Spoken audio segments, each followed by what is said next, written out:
चिंग ring ring ring ring करत आलं cutting वर आपल्या बर्नरचा फोन आला, शेठजी बॉक्स लेके आ जाओ नहीं तो ये माल ऐसा ही पड़ेगा इधर। मैं बोला ऐसा नहीं होने दूंगा मैं। तर बघा आपला व्हिडिओ करताना आपला कसा बघते बाबूराव, त्याला वाटतंय मला बी घ्यावं शेठजीने फोटो, मला बी घ्यावं। दादा तुला घेतलंय फोटोत, तू फक्त आता बॉक्स भरायचं काम कर। ही आपली व्यारणा 71 कसं वाटतंय? TFC फ्रूट सप्लायर आपला पार्टनर गेलो दादा त्या साईडने एंट्री मारतोय। आता त्याचं फक्त ध्यान त्या बॉक्सातल्या फळावर कशी भरणी केली हा।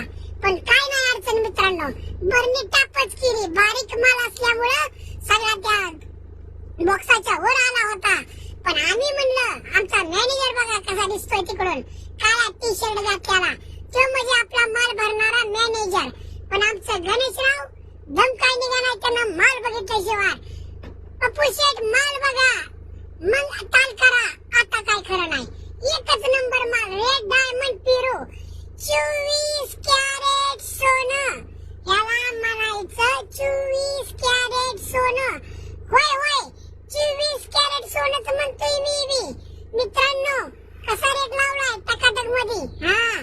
पण या मालाचं वैशिष्ट्य इतका माल महाग विकतो आणि अजून सुद्धा विकतो, पण आम्ही महाग सरत नाही।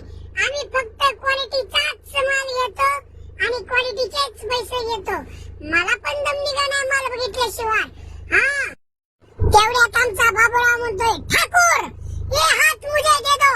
आता तुला हात देऊन मी काय करू मग हा?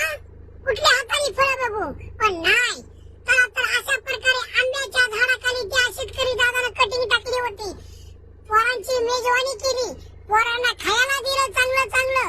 गणेश दादाने सगळी चौकशी भरभरून केली। पण दादांनो शेतकरी दादाला सुद्धा खूप कष्ट आहे। मग मी आमच्या पोरांना म्हणलं येताना 4 फळं जास्त आपल्या बॉक्सात घ्या। नुकसान झालं नाही पाहिजे, नुकसान अजिबात झालं नाही पाहिजे। माल हा आपल्यालाच आला पाहिजे आणि आपण मार्केटमध्ये उतरलो आहे तर आपण मार्केटमध्ये रुबाबातच